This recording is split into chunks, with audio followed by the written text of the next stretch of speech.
Operation ಸಿಂಧೂರದ ಮೂಲಕವಾಗಿ ಉಗ್ರರ ಕುಟುಂಬವನ್ನ ನಿರ್ನಾಮ ಮಾಡುವಂತಹ ಕೆಲಸವನ್ನ ಭಾರತೀಯ ಸೇನೆ ಮಾಡುವ ಮೂಲಕವಾಗಿ ಮೊದಲ ಹೆಜ್ಜೆಯನ್ನು ಇಟ್ಟಿದೆ.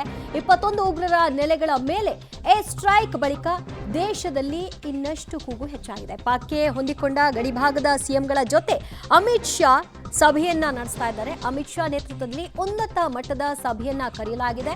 ಜಮ್ಮು ಕಾಶ್ಮೀರ, ಪಂಜಾಬ್, ರಾಜಸ್ಥಾನ ಸೇರಿದಂತೆ ಇತರೆ ಪಾಕಿಸ್ತಾನಕ್ಕೆ ಹೊಂದಿಕೊಂಡಿರುವಂತಹ ಗಡಿ ರಾಜ್ಯಗಳ ಮುಖ್ಯಮಂತ್ರಿಗಳ ಜೊತೆಗೆ ಈ ಸಭೆಯನ್ನ ನಡೆಸುವಂಥದ್ದು. ಗುಜರಾತ್, ಉತ್ತರ ಪ್ರದೇಶ, ಸಿಕ್ಕಿಂ, ಪಶ್ಚಿಮ ಬಂಗಾಳ ಸಿಎಂಗಳ ಜೊತೆಗೆ ಸಭೆಯನ್ನ ನಡೆಸುವ ಮೂಲಕವಾಗಿ ಅಲ್ಲಿ ತೆಗೆದುಕೊಳ್ಬೇಕಾಗಿರ್ತಕ್ಕಂತಹ ಕಟ್ಟೆಚ್ಚರದ ಬಗ್ಗೆ, ಭದ್ರತೆಯ ಬಗ್ಗೆ ನಿಗಾ ವಹಿಸುವಂತೆ ಅಲ್ಲಿನ ಮುಖ್ಯಮಂತ್ರಿಗಳಿಗೆ, ಆಯಾ ರಾಜ್ಯಗಳಿಗೆ ತಿಳಿಸುವಂತಹ ಕೆಲಸವನ್ನ ಈ ಸಭೆಯಲ್ಲಿ ಮಾಡಲಾಗುತ್ತೆ. ಮೊದಲನೇದಾಗಿ ಆಪರೇಷನ್ ಸಿಂಧೂರ ನಡೆಸಲಾಗಿದೆ. ಇದರ ನಂತರದಲ್ಲಿ ಆ ಗಡಿ ಹೊಂದಿಕೊಂಡಿರುವಂತಹ ಪಾಕಿಸ್ತಾನಕ್ಕೆ ಹೊಂದಿಕೊಂಡಿರುವಂತಹ ಗಡಿ ರಾಜ್ಯಗಳ ಮುಖ್ಯಮಂತ್ರಿಗಳಿಗೆ ಅಲರ್ಟ್ ಆಗಿರುವಂತೆ ಸೂಚನೆಯನ್ನು ಕೊಡಬೇಕಾಗುತ್ತೆ. ಯಾಕಂದ್ರೆ ಪಾಕಿಸ್ತಾನ ನರಿಬುದ್ಧಿ, ಯಾವಾಗ ಏನು ಬೇಕಾದರೂ ಮಾಡಬಹುದು. ಅದಕ್ಕೆ ನಾವು ಕೂಡ ಸನ್ನದ್ಧರಾಗಿರಬೇಕು.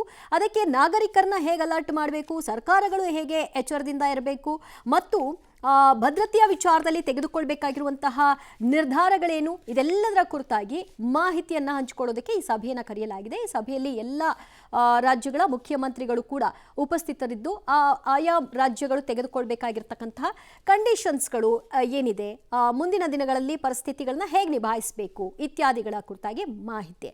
ಇನ್ನೊಂದು, ನಡುರಾತ್ರಿ ಉಗ್ರರ ಸಂಹಾರವನ್ನ ಮಾಡಲಾಗಿದೆ. Air strike 1 Muzaffarabad. ಈ ಮುಜಾಫರಾಬಾದ್ನಲ್ಲಿ ದಾಳಿಯನ್ನು ನಡೆಸೋ ಮೂಲಕವಾಗಿ ಉಗ್ರರ ನೆಲೆಗಳು ಮತ್ತು ಅವರುಗಳು ಅಲ್ಲಿಯೇ ಟ್ರೈನಿಂಗನ್ನು ತೆಗೆದುಕೊಳ್ತಾ ಇದ್ದಂತಹ ಸ್ಥಳ, ಸೊ ಅದನ್ನು ಉಡೀಸ್ ಮಾಡಲಾಗಿದೆ. ಮಧ್ಯರಾತ್ರಿ 1:44ಕ್ಕೆ ಏರ್ ಸ್ಟ್ರೈಕನ್ನು ನಡೆಸಲಾಗಿರೋದು. ಆ ಪರ್ಟಿಕ್ಯುಲರ್ ಸ್ಪಾಟ್ನಲ್ಲಿ 1:44 ಮಧ್ಯರಾತ್ರಿ ಈ ಏರ್ ಸ್ಟ್ರೈಕನ್ನು ಮಾಡಿದ್ದಾರೆ. ಪಾಕ್ನ 9 ನೆಲೆಗಳನ್ನು ಗುರಿಯಾಗಿಸಿ ಅಟ್ಯಾಕ್ ಮಾಡಲಾಗಿದ್ದು, ಆ 9 ನೆಲೆಗಳು ಕೂಡ ಸಂಪೂರ್ಣವಾಗಿ ಉಡೀಸ್ ಆಗಿದೆ. ಪಾಕಿಸ್ತಾನದ ಕೆಲ ನಾಯಕರುಗಳು ಮಧ್ಯರಾತ್ರಿಯಲ್ಲಿ ಬೊಬ್ಬೆ ಹೊಡಿತಾ ಇದ್ರು, ನಿದ್ದೆ ಮಾಡೋದು ಕೂಡ ಬಿಟ್ಟಿದ್ರು, ನಿದ್ದೆಯನ್ನು ಕೂಡ ಕನವರಿಸುವಂತಹ ಪರಿಸ್ಥಿತಿ ಇತ್ತು. ಈಗ ಆ ಮಧ್ಯರಾತ್ರಿಯಲ್ಲೇ ಅವರುಗಳ ಮೇಲೆ ಅಟ್ಯಾಕ್. ಪಿಒಕೆಯ 5 ಭಾಗ, ಪಾಕ್ನ 4 ನೆಲೆಗಳನ್ನು ಉಡೀಸ್ ಮಾಡಲಾಗಿದೆ. ಪರ್ಟಿಕ್ಯುಲರ್ ಆಗಿ ಪಾಕಿಸ್ತಾನ ಪಿಒಕೆಯ ಭಾಗಗಳ ಮೇಲೆ ಹೆಚ್ಚು ಫೋಕಸ್ಡ್ ಆಗಿತ್ತು. ಅಲ್ಲಿಂದ ಬಹಳಷ್ಟು ಉಗ್ರರನ್ನ ಶಿಫ್ಟ್ ಮಾಡುವಂತಹ ಕೆಲಸವನ್ನು ಈಗಾಗಲೇ ಮಾಡ್ಕೊಂಡ್ಬಿಟ್ಟಿತ್ತು. ಇತರೆ ಪಾಕ್ನ ನೆಲೆಗಳ ಮೇಲೆ ಅಷ್ಟಾಗಿ ಪರಿಣಾಮಗಳಿರಲ್ಲ ಅಂತ ಭಾವಿಸಿತ್ತು. ಆದರೆ ನಿಮ್ಮ ಪ್ರದೇಶಕ್ಕೂ ಕೂಡ ನುಗ್ಗಿ ಹೊಡಿತೀವಿ ಅನ್ನೋದನ್ನ ಸಾಬೀತು ಮಾಡಿದೆ ಈ ಆಪರೇಷನ್ ಸಿಂಧೂರದ ಮೂಲಕ ಸೇನೆ. 23 ನಿಮಿಷಗಳ ಕಾರ್ಯಾಚರಣೆ, 70ಕ್ಕೂ ಹೆಚ್ಚು ಉಗ್ರರನ್ನ ಮಟಾಶ್ ಮಾಡುವಂತಹ ಕೆಲಸವನ್ನ ಈ ಮೂಲಕವಾಗಿ ಈ ಆಪರೇಷನ್ ಸಿಂಧೂರ ನಡೆಸಿದೆ.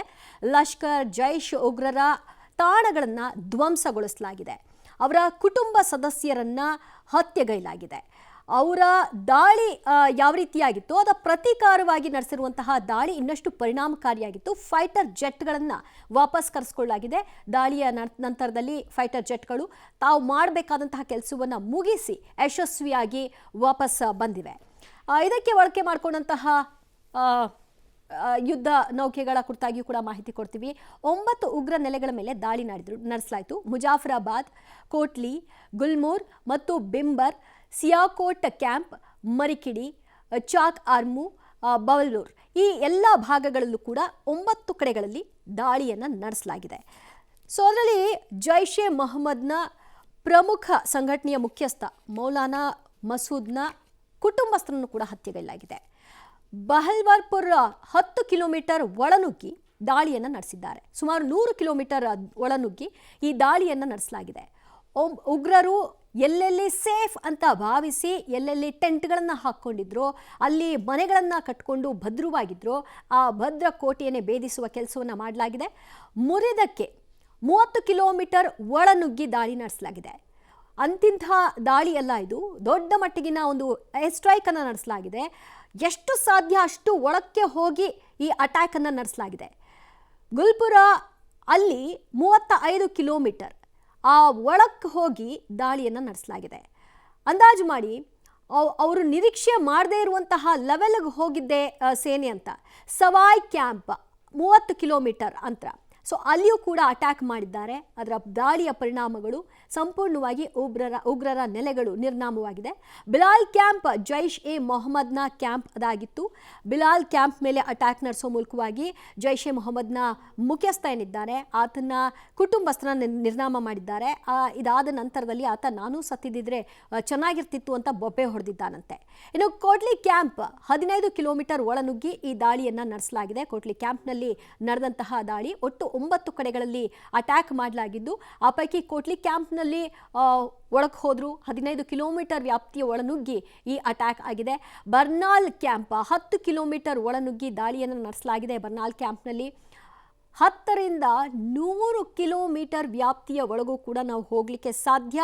ನಮ್ಮ ಸೇನೆ ಅಷ್ಟು ಶಕ್ತವಾಗಿದೆ ಅನ್ನೋದಕ್ಕೆ ಈ ಒಂದು ದಾಳಿ ಏನಿದೆ ಅದು ಬೆಸ್ಟ್ ಎಕ್ಸಾಂಪಲ್. ಸರ್ಜಲ್ ಕ್ಯಾಂಪ್ 8 ಕಿಲೋಮೀಟರ್ ಒಳನುಗ್ಗಿ ದಾಳಿಯನ್ನು ನಡೆಸಿರುವಂಥದ್ದು. ಯಾವ್ಯಾವ ಕ್ಯಾಂಪ್ಗಳ ಮೇಲೆ ಅಟ್ಯಾಕ್ ಮಾಡಿದ್ದಾರೆ, ಅಲ್ಲಿ ಎಷ್ಟು ಉಗ್ರರು ಮತ್ತು ಅವರ ಕುಟುಂಬ ಸದಸ್ಯರು ಹತರಾಗಿದ್ದಾರೆ ಅನ್ನೋದಕ್ಕೆ ಸಂಬಂಧಪಟ್ಟ ಹಾಗೆ ವಿವರಣೆಗಳು ಲಭ್ಯವಾಗ್ತಾ ಹೋಗ್ತಾ ಇದೆ. ಎಲ್ಲೆಲ್ಲಿ ದಾಳಿಯನ್ನು ಗುರಿಯಾಗಿಸಿ ಈ ದಾಳಿಯನ್ನು ನಡೆಸಿದ್ರು ಅಂತ. ಸರ್ಜಲ್ ಕ್ಯಾಂಪ್ನಲ್ಲಿ ಸುಮಾರು 8 ಕಿಲೋಮೀಟರ್ನ ಒಳ ಪ್ರದೇಶವನ್ನು ನುಗ್ಗಿ ಅಟ್ಯಾಕ್ ಆಗಿದೆ. ಮೆಹಲ್ಮಾನ್ ಕ್ಯಾಂಪ್ನಲ್ಲೂ ಕೂಡ 15 ಕಿಲೋಮೀಟರ್ ಒಳನುಗ್ಗಿ ದಾಳಿಯನ್ನು ನಡೆಸಲಾಗಿದೆ. ಈ ಮೂಲಕವಾಗಿ ಉಗ್ರರ ನೆಲೆ ಅಲ್ಲಿ ಅವರು ತರಬೇತಿಯನ್ನು ಕೊಡೋ ಮೂಲಕವಾಗಿ ದೇಶದ ಹಲವು ಭಾಗಗಳಲ್ಲಿ ಇಂತಹ ಕ್ರೌರ್ಯವನ್ನು ಮೆರಲಿಕ್ಕೆ ಅಟ್ಟಹಾಸ ಮೆರಲಿಕ್ಕೆ ಅವಕಾಶವನ್ನು ಮಾಡ್ತಾ ಇದ್ರು. ಆ ಜಾಗವನ್ನೇ ನಾವು ಕಂಪ್ಲೀಟಾಗಿ ಉಳಿಸಿ ಮಾಡ್ತೀವಿ ಅಂತ ಮೆಹಮಾನ ಕ್ಯಾಂಪ್ ಸುಮಾರು 15 ಕಿಲೋಮೀಟರ್ ಒಳನುಗ್ಗಿ ಅಟ್ಯಾಕನ್ನು ಮಾಡಿದರ ಪರಿಣಾಮವಾಗಿ 9 ಉಗ್ರ ನೆಲೆಗಳು ಉಳಿಸಾಗಿದೆ. ಆರಂಭಿಕ ಹಂತದಲ್ಲಿ ಸೇನೆ ಅಲ್ಲಲ್ಲಿ ಜಮ್ಮು ಕಾಶ್ಮೀರದ ಸುತ್ತಮುತ್ತ ಎಲ್ಲೆಲ್ಲಿ ಉಗ್ರರ ಅನುಮಾನಾಸ್ಪದ ನೆಲೆಗಳು ಕಂಡುಬಂತು ಅವನ್ನೆಲ್ಲವನ್ನು ಕೂಡ ನಿರ್ನಾಮ ಮಾಡಿದಂತಹ ಸಂದರ್ಭದಲ್ಲಿ ಇದಿಷ್ಟೇನಾ, ಇಲ್ಲೇ ಇದ್ದಾರೆ, ಅವರ ಮನೆಗಳು ಇಲ್ಲೇ ಇವೆ ಅನ್ನೋದು ಗೊತ್ತಿದ್ದು ಕೂಡ ಅದನ್ನು ಯಾಕೆ ದೊಡ್ಡ ಮಟ್ಟಿಗೆ ಉಳಿಸ್ಕೊಂಡ್ರಿ ಅನ್ನುವಂತಹ ಪ್ರಶ್ನೆಗಳು ಕೂಡ ವ್ಯಕ್ತವಾಗಿತ್ತು.